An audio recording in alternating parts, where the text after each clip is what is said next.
રાજકોટમાં ત્રંબા નજીક 37 લાખની લૂંટમાં ચોંકાવનારો ખુલાસો થયો છે। પોલીસની તપાસમાં ફરિયાદી જ નીકળ્યો આરોપી। ફરિયાદી જગદીશ ચૌહાણે જ લૂંટનું તરકચ રચ્યાનું ખુલ્યું છે। આંગડિયા પેઢીના કર્મચારીઓએ રૂપિયાની જરૂર હોવાથી લૂંટનું નાટક રચ્યું હતું। તો રાજકોટના ત્રંબા નજીક 37 લાખની લૂંટ કેસમાં હવે ચોંકાવનારો ખુલાસો થયો છે।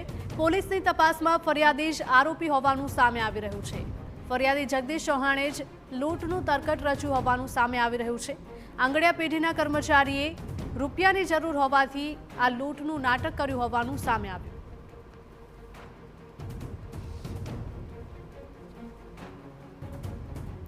તો રાજકોટની આ ઘટના સામે આવી રહી છે। ત્રંબા નજીકની આ ઘટના છે કે જ્યાં 37 લાખ રૂપિયાની લૂંટ કેસમાં હવે પોલીસને ચોંકાવનારી વિગતો જાણવા મળી રહી છે। પોલીસની તપાસમાં ફરિયાદી જ આરોપી હોવાનું સામે આવી રહ્યું છે। ફરિયાદી જગદીશ ચૌહાણે જ આ લૂંટનું તરકટ રચ્યું હોવાનું ખુલ્યું છે। આંગડિયા પેઢીના કર્મચારીએ રૂપિયાની જરૂર હોવાથી આવું લૂંટનું નાટક કર્યું હોવાનું તપાસમાં સામે આવી રહ્યું છે। ત્યારે આરોપી સામે પોલીસ દ્વારા કાર્યવાહી પણ કરવામાં આવશે અને ગુનો પણ દાખલ કરવામાં આવશે। રાજકોટના ત્રંબા નજીકની આ ઘટના છે કે જ્યાં 37 લાખ રૂપિયાની લૂંટ કેસમાં આ ખુલાસો થયો હતો। પોલીસે તપાસ કરી હતી અને આ તપાસમાં ફરિયાદી જ આરોપી હોવાનું સામે આવ્યું। સંવાદદાતા મોહિત જોડાયા છે। મોહિત, જણાવશો આ ચોંકાવનારો બનાવ કહી શકાય, કારણ કે જેણે ફરિયાદ કરી હતી તે જ આરોપી નીકળ્યો છે।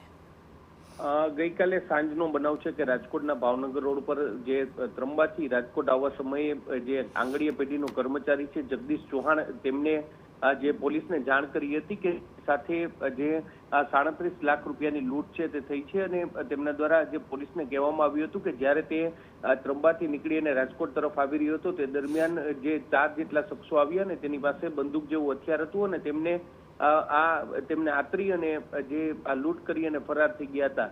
જોકે પહેલેથી જ પોલીસને આ બનાવ છે તે શંકાસ્પદ લાગતો હતો, કારણ કે ફરિયાદી જે કારમાં હતા તે કારમાં કોઈ પણ પ્રકારની તોડફોડ છે તે થઈ હતી ન હતી અને સ્થિતિ છે તે સામાન્ય હતી। આટલું જ નહીં, પરંતુ જે આરોપીઓ છે તેમનું વર્ણન પણ જે ફરિયાદી છે તે કરી શક્યો ન હતો, જેના કારણે પોલીસને આ ઘટના છે તે શંકાસ્પદ લાગી હતી અને પોલીસે ઉલટ તપાસ કરતા ફરિયાદીએ પોતે જ આ લૂંટનું તરકટ રચ્યું હોવાનું કબૂલાત છે તે આપી હતી।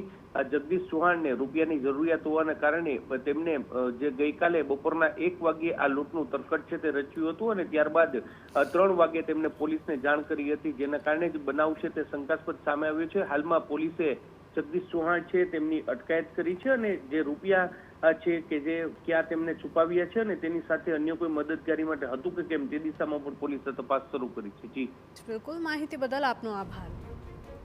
તો ફરિયાદી જગદીશ ચૌહાણે જ આ લૂંટનું તરકટ રચ્યાનું તપાસમાં સામે આવી રહ્યું છે।